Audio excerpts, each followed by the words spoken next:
I'm so excited to welcome Miranda Sheppard today. She has over 15 years experience as a senior art director at Harper's Bazaar Australia and 17 in New York, and where she shaped editorial creative in fashion, beauty and lifestyle. She's also worked with brands like L'Oreal, Dior and Camilla Australia. And now as a freelancer, Miranda has also authored and illustrated and self-published 2 children's books, Hello Mermaids and The Blooms, an Amazon top 10 new release, delighting children and parents alike, including myself and my kids, with their gorgeous illustrations and beautiful messaging. Welcome, Miranda. Hello, thanks for having me. You have really cool experience, but did I miss anything? No, I think you've pretty much covered everything. I have my new book called The Blooms, and it's about turning kids' worries into wins. And before my career in books, I had a career in magazines, Harper's Bazaar and 17, and I've always been a freelance illustrator, which obviously is very helpful in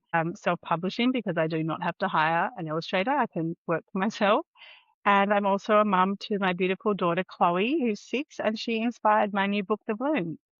Amazing. And I was going to ask, yeah, how did you come up with the blooms concept? Well, basically, as I mentioned, it's a book about turning worries into wins, but it's not about fixing worries. It's about normalizing worries.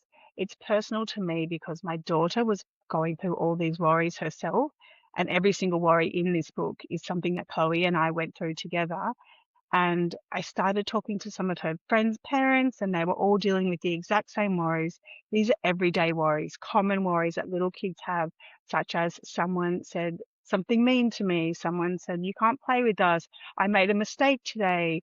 I feel left out," or just really everyday worries. And I could not find a book on it. And I felt like I had an audience from all these parents. And so I just decided to get the blooms out there and create a safe, comforting book to help kids feel seen and heard, and just to not make them so overwhelmed with worries, and that it's normal to have challenges and worries and it's okay. I love that. And it really did resonate with my kids. And I think we read it twice in a row when we got it. I'm so curious because I know that you sort of first pursued the traditional publishing route. Can you tell me how that sort of journey was for you? I think most new authors, they believe that they should um, submit their manuscript, and I did that. And then when I did a bit more research, I found out that the average wait time to hear back from a publishing house was going to be 6 months to 18 months. And I was just like, that's absolutely ridiculous. Like in a year and a half, God knows where I'll be, but I won't be sitting here ready to do this book. And so I was just like, this process is so slow. It does not work for me. It does not work for my creativity. And thank God I did not wait for that magical call from them, because my book was received and reviewed. But by the time they passed on it, but by the time I did get their rejection, I had already self-published my book and had a top 10 bestseller on Amazon. So, and my book would not have existed unless I had taken that step to just get going.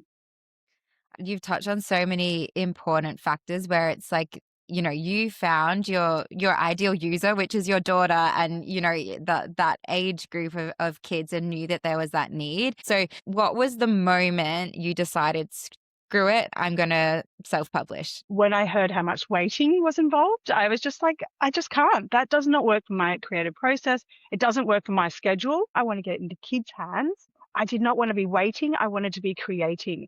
And so that I just was like, let's go. I will just figure it out. I'll learn as I go.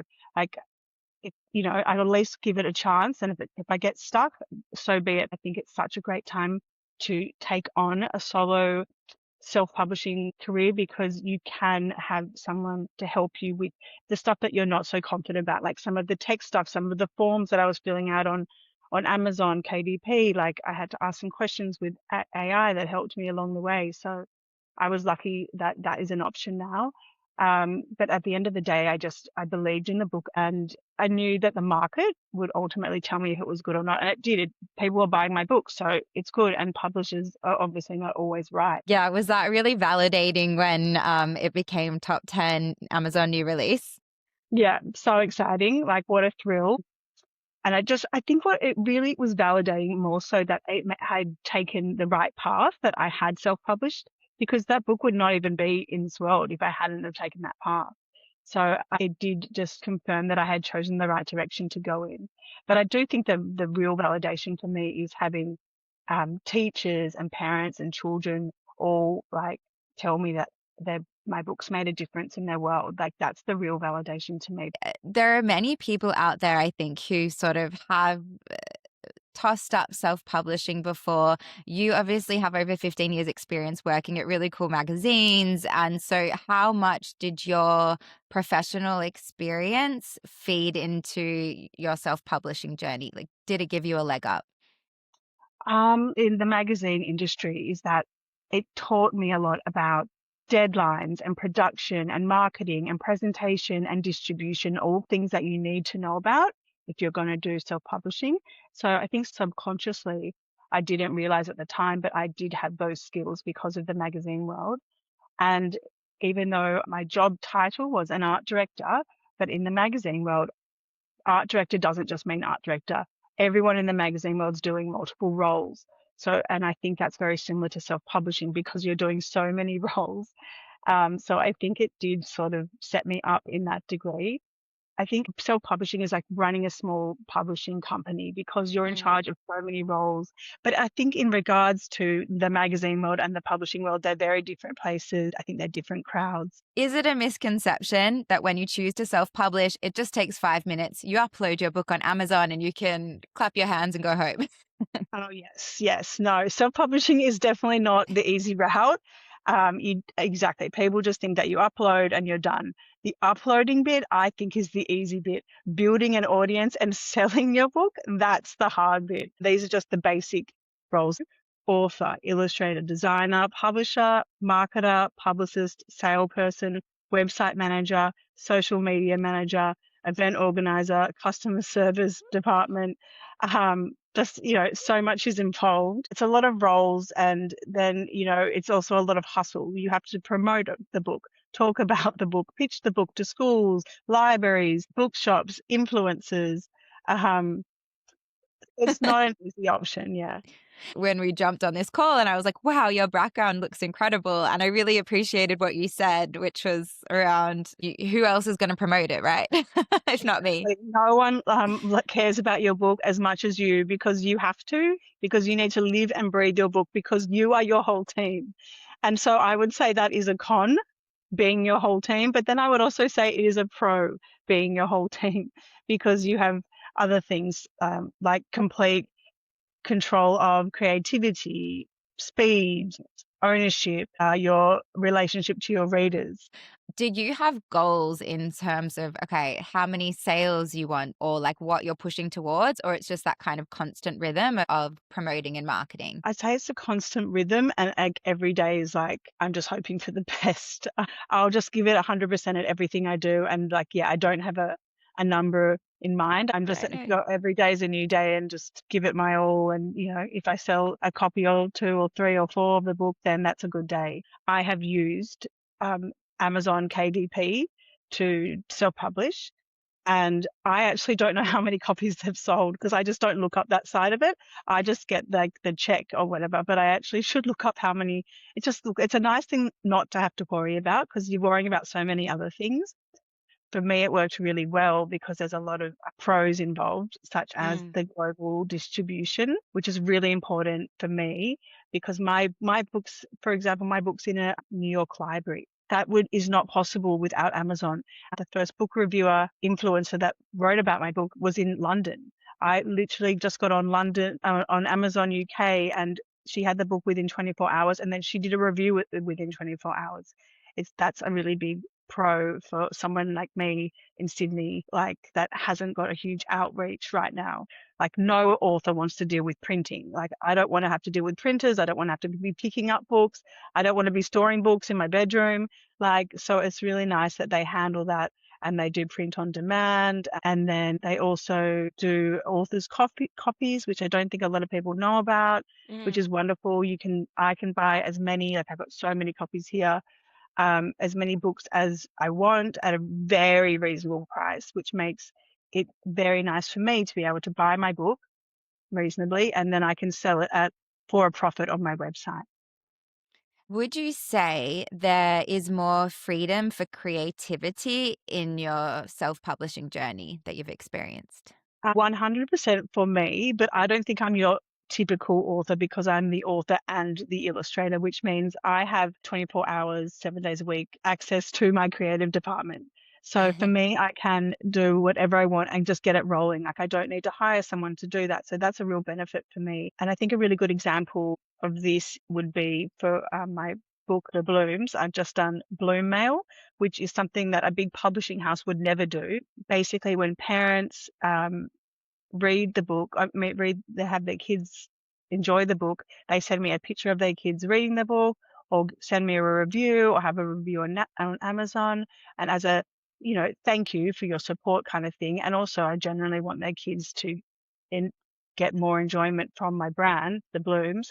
I send them a personal note from The Blooms on stationery that I've made in an envelope addressed just to them, which it was inspired by my daughter because she was so excited to be she got a postcard in the mail and was just Yeah. like, it was like Christmas. So I was like, I want that for my readers. And so I just wanted to have this wonderful experience where the child received something in the mail and felt special, and it sort of like continued my brand going. And then there's also a sticker in there, which is kind of like nice for them to have, but also continues my brand. Like it's like putting it out there, even if it's just a sticker. And I also feel like I do the same with my packaging. You had received your book earlier in the week. You saw that my books come packaged, and this is not something that a big publishing house would do.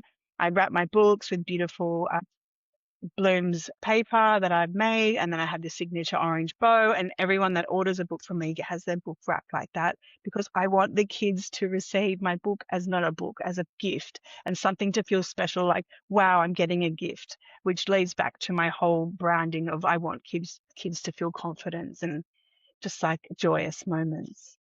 I loved receiving the book, and so did my girls. And then after we'd unwrapped it and read the books, and then I was like flattening out the paper. It was so beautiful, and my daughter's like, "Mom, what are you doing?" And I was like, "This is such gorgeous paper. We're going to keep it. We're going to cut it out and make little blooms." Like, so I think it is a beautiful touch. So I love that you're able to create an experience as part of the book buying journey that your readers are on. And do you have any other fun examples of sort of your outside the box thinking that you've added as well? I think going back to the Bloom Mail, I was thinking outside the box, and this might be because I like have a past in art direction, but I was looking at when I first initially started looking at how I was going to send it, I was like, I'm not putting a kangaroo stamp on this. Like, no, that's not my brand. And so I was like, you know what, I'm going to make my own stamp, and I'm going to reach out to Australia Post and see what they have to say. So we ended up doing a collaboration, and now we have a limited edition Bloom stamp, which is pretty exciting. And like, Yeah. it was lovely, creative and fun for me. And it also creates content, as in I need to create content for my brand because I can't just put the same things up all the time. And people like hearing about these like weird sidetracked stories, like when you're selling your book, you know? I love that example. I would never think to collaborate with Australian Post for branded stamps. It's just so special and really cool. And I think there's a huge misconception, I think, sometimes in that if you can't get traditionally published, I'll go and be self-published. But what I really hear and feel from what you're saying is that actually going down the self-publishing route is not only quicker, it's a ton of work, but you can also be your own creative boss, and the world is kind of your oyster again, which is really cool. I enjoy doing stuff like this, but look, I'm creating more work for myself. Yeah. Could have easily just to put a stamp on. I didn't even need to do this whole blue mail thing. Like, I could have just moved on to the next thing, but I get enjoyment from it. And I think that in the long run, it's creating fans and a supportive audience and followers, which is also really important when you're doing everything by yourself. You need that kind of fan base. So you mentioned that your books are in libraries and schools. Are you doing that outreach, and what's that experience like? Do you get a lot of rejection? How does that work? Yes, lots of rejection. And look, I just feel like I'm constantly hustling people, which is not something that I like to do, but it is what it is. And look, I get enough responses that it's been successful, but I have probably emailed It's like so many people. I'd say the percentage of people that get back to me would probably be like 15, maybe 20%. So yeah, it's a lot of rejection, but just, you know what, just brush it off and keep going. What's been your most surprising yes that you've received? A surprising partnership, which was a yes, which is someone I emailed Billy Blue College, Design College, with a copy of my book, and then I got a response from them, and we had a meeting with all the professors, and they selected my book, The Blooms, to be part of an animation project for their students, which is so exciting. And again, this has got nothing to do with a book. We're now like going into a different area of animation, and nothing may come from it. It might just be this interesting, fun like experience that I get to do, because I get to go and at the end of semester and see everyone's animation. And I've been in teams meetings where I've seen bits and pieces blooms. So nothing may come from it except for a wonderful, interesting experience for me. But I do have content from it, which is wonderful. But imagine if it went in the complete opposite direction, where like it all came together and now I'm looking at an animation project with the blooms. You just never know. Um, it's just opening the book to a new audience, which I would have before. And it's been really fun to hear young adults' minds today talk about the characters and the visuals and see their interpretations of it. How did you research? Were you thinking of animators and things like that, or I think in the back of my head, I was always thinking the blooms would be a bigger thing than books. Then I was like, you know what? What have I got to lose? I'm just gonna email them, see what they say. And then I was like quite shocked to get a response from them, and really shocked to see how excited they were about the project. Made me feel really amazing from the creative side, because I had invented this new species that they thought was good enough to be an animation. So yeah. I really like the sentiment of, you get rejections, but then it means you just put more out in the universe. And I think I had that with querying my book to get a literary agent. And every rejection I got, I was like, okay, I'm going to send out 5 more. And just sort of like, I didn't stop to think about the rejection. It was like, no, now I have an action item. 5 more out into the yeah, universe. makes you stronger. I always think of J.K. Rowling in my head, because she was rejected 12 times. So I was just like, you know what? These things just make you stronger. Got to keep going. And like, what have you got to lose? Okay, we might move to the rapid fire question section, Yeah. which are never actually that rapid. What was the biggest surprise you've had in self-publishing? How much work is needed to be done once the book is actually published. It was a very much a learn as you go thing for me. I thought I would have an audience more quickly than I did. I just didn't realize that it's not just a book that you're creating, it's like an ecosystem around a book. So I wasn't expecting it to be Yeah. so hardcore once it was actually done. I feel like the writing the book and publishing the book is actually the beginning. Yeah, wow. That's really interesting. And then what would you say has been the most rewarding moment? For me, going to schools and seeing the children interact with the book and seeing how much they love it, and having them tell me how much they love it. And like, I even have a little fan base where some kids have sent me in their drawings of the blooms, which I'm just Oh, like, as a creative as well as an author, like that just melts my heart, because um, they did it out of their own free will. They came up with their own drawings of the characters. So if I'm touching them in a way that they are thinking about the characters so much that they're making art out of them, that's so special to me. okay. What's been your biggest setback so far? I would say, again, not automatically having an audience once the book's out, and having to really research and figure out how to do it. Like, and also because I'm all by myself, as I said, you are your own team, and the con is that no one is there to help you or save you. So you are in charge of like figuring it all out. Okay. And what's been your favorite opportunity so far? Have my book in a library alongside like really famous authors. Yeah, it kind of was a pinch me moment. And is that again, to get into a library, you would contact the library and send them the book? I think I did contact the library, but they have to order it from another service you register your book with.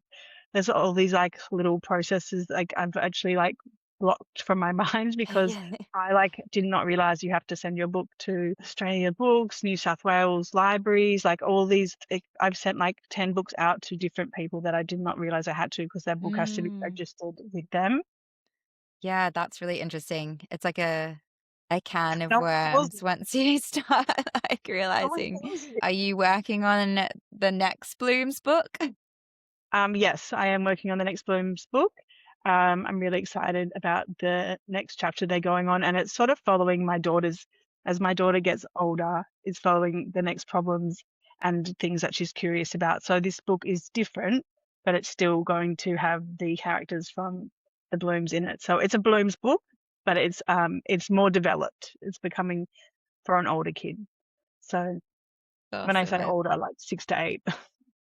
I love that, and I will be staying tuned for it to come out. Fantastic. Yeah. Um, and if the Blooms was adapted into a kids' TV show, name 1 to 2 actors you'd love to voice the characters. Okay, Celeste Barber comes to mind, like, immediately. I don't know why, I just think she's got a Yes. bit of attitude, but she's also got, like, that friendly, like, I wanna be friends with her. And Yes. I don't find her intimidating. She's just, like, got a lovely tone to her, and I also like Rose Byrne. Those are 2 actresses that I love. They've just got a really, like, comforting tone to them. I would happily listen to Celeste Barber and Rose Celeste, Byrne. yeah, yeah, Yeah. I want you. What are you reading at the moment? I'm obsessed with Ken Doan right now, so I'm reading his biography. Awesome. Yeah. Okay, this podcast is called The Rewrite. So if you could go back and rewrite one thing you thought you knew about self-publishing early on, knowing what you know now, what would it be? Don't wait for permission. You already have the permission to give to yourself. I mean, people get published and that's great. That's wonderful and it works for them. But for me, I did not have the time to wait. So by all means, submit your manuscripts, but also don't put all your eggs in one basket for that. Get going. And if you self-publish and the publisher calls you, then that's a win-win. Like you can Yeah.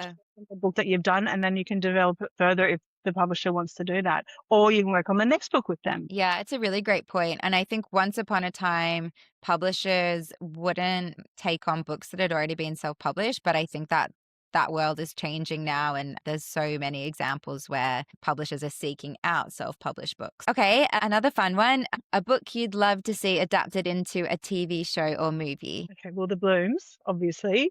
Yes. When I was creating the Blooms, I always did see them as more than a book. I saw them developing over multiple platforms, and I hope that their world keeps growing bigger because I'm excited about that. And last question, what's the biggest piece of advice you'd give to someone considering self-publishing? Start before you're ready and learn as you go. Oh, I love that. Because, yeah, feeling ready may never come. Exactly. So just like start and see what happens. You know? Amazing. Well, thank you so much for your time.